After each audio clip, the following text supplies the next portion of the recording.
हमारे सारे पेपर को देखे, जांचे और परखे, बोले कि पेपर आपका बिल्कुल दुरुस्त है।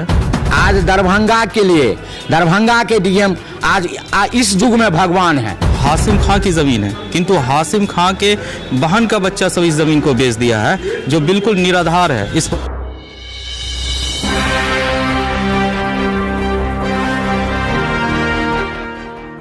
नमस्कार, बिहार मिथिला न्यूज़ में आपका स्वागत है। मैं हूं मनोज। आपको हम बता दें कि देखिए, वक्फ बोर्ड के गलत फहमी या लापरवाही की वजह से जो ज़मीन रजिस्ट्री हो गई, उसके पीड़ित परिवार आज दरभंगा डीएम से मिले हैं और दरभंगा डीएम से मिलकर के उन्होंने पूरा पेपर दिखाया है और उन्होंने आश्वासन भी दिया है। दरभंगा डीएम से आपने क्या आश्वासन दिया? दरभंगा डीएम से बात हुई, हमें बहुत अच्छा लगा। वो हमारे सारे पेपर को देखे, जांचे और परखे, बोले कि पेपर आपका बिल्कुल दुरुस्त है। वक्फ बोर्ड दरभंगा से एक पेपर आ गया, जिसमें वो खाता खेसरा जो है ऐसा बताया गया कि वक्फ बोर्ड में रजिस्टर्ड नहीं है, जबकि हमारे परदादा स्वर्गीय इलाही बख्श खां ने ताल पुपरी मौजे की 16 आना पट्टी सन 1921 में वक्फ कर दिए थे। उसका अलग अलग समय पे अलग अलग जांच हुआ। जांच में जो है खाता खेसरा के साथ साथ वो ज़मीन वक्फ है। अब हमें बताया गया है कि वक्फ से आप एक चिट्ठी मंगाइए कि ये ज़मीन आपकी वक्फ। साहब से मिले थे, डीएम साहब से मिले वक्फ बोर्ड के संबंध में। वहाँ एक जो वक्फ बोर्ड का चिट्ठी आया हुआ, इससे पहले है वक्फ बोर्ड की ज़मीन रजिस्ट्री है, वो लेटर नंबर लिखा हुआ है, लेकिन बीच में क्या है, वक्फ बोर्ड की जो एक चिट्ठी आया है उसमें इनका जो है उसमें रजिस्ट्री नहीं है। उसमें आप बोले हैं डीएम साहब, वो लेटर आ जाएगा और वह रजिस्ट्री कैंसिल हो जाएगी, क्योंकि आपको वक्फ बोर्ड में वो आने के बाद इनको बोले हैं और उसके बाद सीओ साहब को भी बोल दिया जमाबंदी कायम करने के लिए नहीं, जब तक ये लेटर नहीं देते हैं।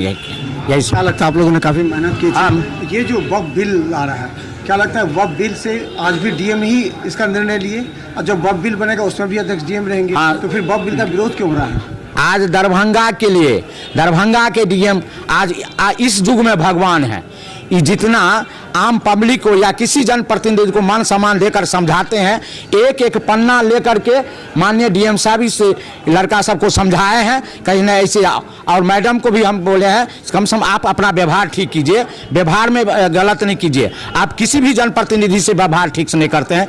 अरे रजिस्ट्री होना या नहीं होना दे, लेकिन जो भी काज कीजिए भू माफिया की तरफ से नहीं कीजिए। भू माफिया सब अभी दरभंगा में बहुत उपजा हुआ है, इसको मद्देनजर देखते हुए कीजिए, गलत रजिस्ट्री नहीं कीजिए।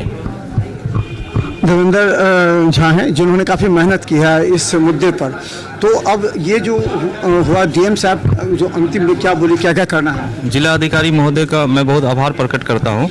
उन्होंने हमारा सारा कागज़ देखे, सारे कागज़ के हिसाब से यह ज़मीन वक्फ की है, मगर बीच में वक्फ दरभंगा की तरफ से एक लेटर यहाँ आ गया कि उस नया खाता खेसरा जो साइट पे अपडेट नहीं था, उसका फ़ायदा भू माफिया उठा लिया। एक पेपर मंगवा लिया कि ये ज़मीन वक्फ की नहीं है, जबकि केवाला में और बहुत सारी जांच रिपोर्ट जो 1962 में हुआ, 1979 में हुआ, 1987 में हुआ, उसके खाता खेसरा के अनुसार वक्फ की ज़मीन है। डीएम साहब ने हमें आश्वासन दिया कि आप वक्फ बोर्ड से एक कागज़ मंगवा लीजिए कि ये ज़मीन वक्फ की है, तब ये जो 8 बीघा ज़मीन जो आपका किसी अन्य द्वारा जो निबंधन कर दिया गया है, उसको निरस्त कर दिया जाएगा एक सिस्टम के हिसाब से।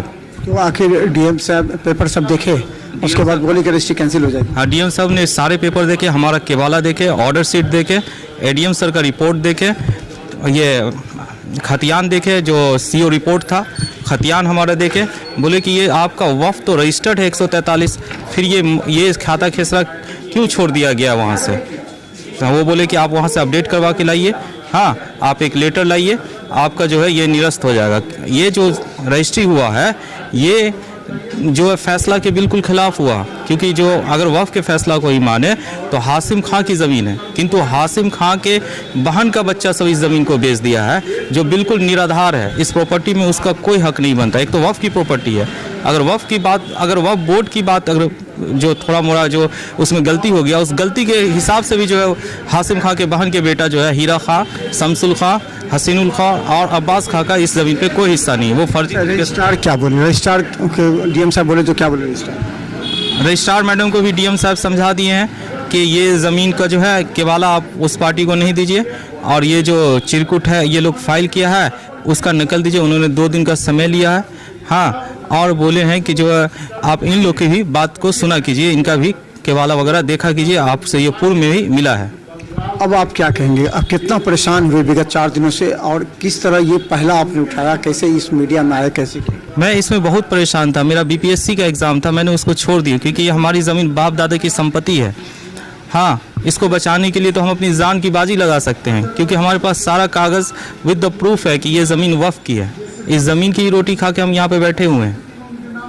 अच्छा, अब आप बताइए, वक्फ बिल एक तरफ पास हो रहा है, प्रदेश में वक्फ पर चल रहा है, और वक्फ बोर्ड के ही लापरवाही से आपकी जमीन को बेच दी गई, तो क्या लगता है वक्फ बिल, क्योंकि उसमें भी डीएम अध्यक्ष होंगे, आज भी डीएम के पास आप लोग गए हैं? वक्फ बिल में क्या है उसका मैं अध्ययन नहीं किया हूँ, इसलिए मैं इस पर नहीं बोल सकता हूँ।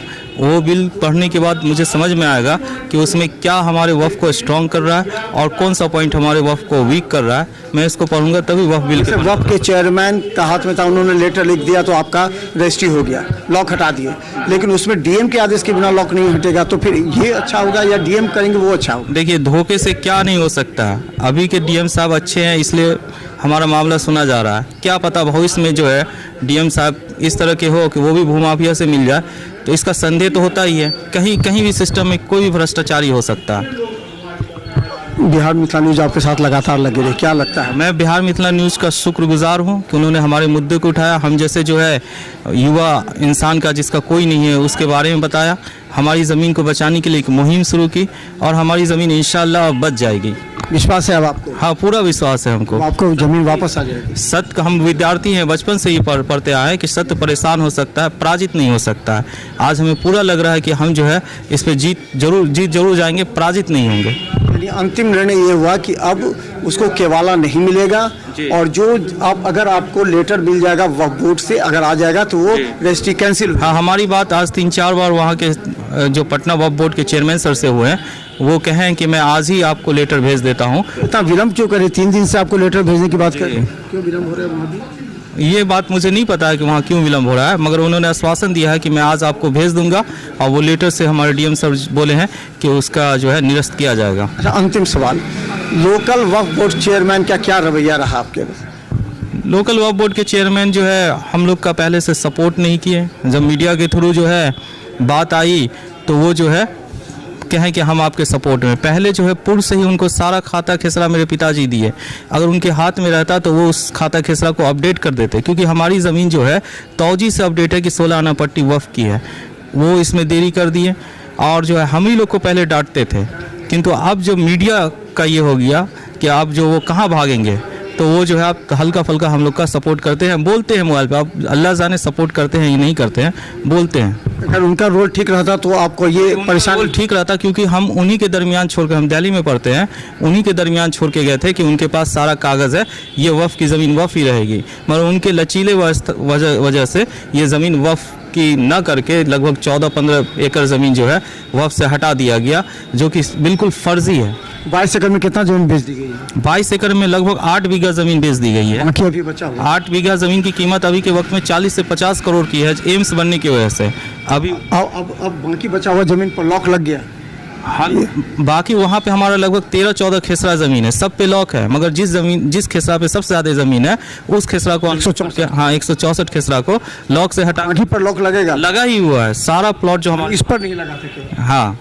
चलिए हम बता दें कि अभी सभी पॉलिटिकल पार्टीज़ के नेता मिले थे दरभंगा डीएम से, जिसमें प्रीत परिवार थे जो कि आपको केलवा गाछी के हैं, और इनका ताल पोखरी का जो 22 एकड़ का ज़मीन था उसको वक्फ बोर्ड की लापरवाही के हैं, गलती के या मिली भगत के हैं, उससे ज़मीन को बेच दिया गया।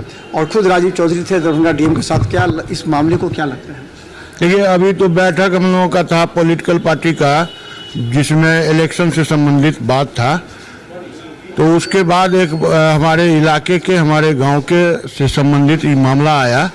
तो इस मामला में भी हम लोगों ने डीएम साहब से आग्रह किया, इसको आप देख लीजिए, और जो ज़मीन 1921 ईस्वी में वक्फ के नाम से रजिस्टर्ड है, जिस पर एडीएम सीओ तत्कालीन से लेके सारे लोग उसको सर्टिफिकेट दिए हुए हैं, जो वक्फ का ज़मीन है, और इसका रिटर्न भी लगातार भरते आ रहे हैं। तो कहीं न कहीं कोई वक्फ के ही बोर्ड के चेयरमैन हों या कोई जाली आदमी करके, और काफ़ी बड़ी इसमें साजिश है, कहीं पैसा का खेला बेला है। इसीलिए, और जब ये लोग बता रहे थे उनको, जो हम एडीएम रजिस्ट्रार मैडम को रजिस्ट्री से 2 दिन पहले आवेदन दे दिए थे, रजिस्ट्री जो वक्फ के नाम से रजिस्ट्री है वो कागजात दे दिए थे, और उसके बाद रजिस्ट्रार मैडम ने रातों रात ये सारा जानकारी होने के बाद सो किए। अगर मान लीजिए वक्फ की तरफ से उनको एनओसी आया जो वक्फ का नहीं है, तो ये इनके कागजात से, इनका जो रजिस्टर्ड कागजात था या एडीएम का रिपोर्ट था या तत्कालीन हायाघाट सीओ का रिपोर्ट था या इनके आवेदन पर उनको जांच कराना चाहिए, और एक कमेटी बना के उनको जांच कराना चाहिए जमीन वक्फ का है कि नहीं है। और बिना जांच कराए हुए आनंद फानन में रजिस्ट्रार ने रातों रात इसका रजिस्ट्री किया, और ये लोग अभी भी डीएम साहब से गुहार लगा रहे थे जो हमको इसका नकल तक नहीं दिया जा रहा है। तो डीएम साहब के फटकार पर अब वो गच्छे हैं कि ठीक है हम तुमको कल परसों हम नकल देंगे। तो डीएम साहब का क्या रवैया? डीएम साहब तो बहुत पॉजिटिव थे, और वो देख रहे थे जो एम्स के बॉर्डर और इनके प्लॉट का बॉर्डर एक ही बॉर्डर है, तो वहाँ भविष्य में जो शहर का विस्तारीकरण होगा उसमें भी उस प्लॉट की अहम भूमिका होगी। और इसको अगर कोई निजी आदमी के हाथ में चला जाता है, एक व्यक्ति के हाथ में चला जाता है, तो वहाँ शहर के विस्तारीकरण या एम्स के विस्तारीकरण की बात भी कभी भविष्य में होगी तो उसमें भी प्रॉब्लम होगा। सारे बातों को देखते हुए डीएम साहब ने भी इसको संज्ञान में लिया है, और उन्होंने स्पष्ट कहा है जो इसका अभी जमाबंदी रुक जाएगा, इनके रजिस्टर्ड पेपर के आधार पर इनसे रजिस्टर्ड पेपर भी लिया, और उन्होंने गंभीरता से इसको विचार करने के लिए एक कमेटी बना के इसका जांच करके उचित कार्रवाई का भी इन लोगों को आश्वासन दिए हैं डीएम साहब, और सही सलाह जो इस कैसे हो किया गया है। तो हम बता दें कि देखिए दरभंगा डीएम के संजय वो तो संबंधित आदमी को जो रजिस्ट्री कराया है उसको केवाला नहीं देने के लिए भी डीएम साहब ने रजिस्ट्रार से अभी आदेश कर दिए हैं। तो देखिए दरभंगा डीएम जो सबसे अंतिम कड़ी होती है न्याय देने के लिए, उसमें जब पीड़ित परिवार पहुंचे तो उन्होंने पूरी गंभीरता के साथ सारे कागजात देखे। उसके बाद उन्होंने रजिस्ट्रार को भी कहा कि आपने ऐसा क्यों किया, आपको जांच करनी चाहिए। तो उन्होंने कहा कि केवाला की कॉपी मत दीजिएगा। इसके अलावा दरभंगा डीएम ने कहा कि आप वक्फ बोर्ड जो कैंसिल जो लॉक हटाया था उससे एक पेपर मंगवा लीजिए, उसके आधार पर रजिस्ट्री कैंसिल हो सकती है। इसके लिए एक जांच कमेटी गठित की। हालांकि सीओ को भी कहा दिया गया है कि आप इसका जमाबंदी ना करें। तो दरभंगा डीएम के आदेश के बाद इन लोगों को आशा की किरण जग गई है कि इनकी जमीन वापस हो जाएगी। जो वक्फ की है, जो इनके परदादा ने किया था वक्फ, वो वक्फ रह जाएगी, इसको किसी निजी के हाथों ना बचेगा। याद रखिएगा, अगर आप लोग इस जमीन को आसपास एम्स के आसपास की जमीन को खरीदना चाहते हैं तो बच के रहिए, वरना आप बुरे फंस सकते हैं। धन्यवाद।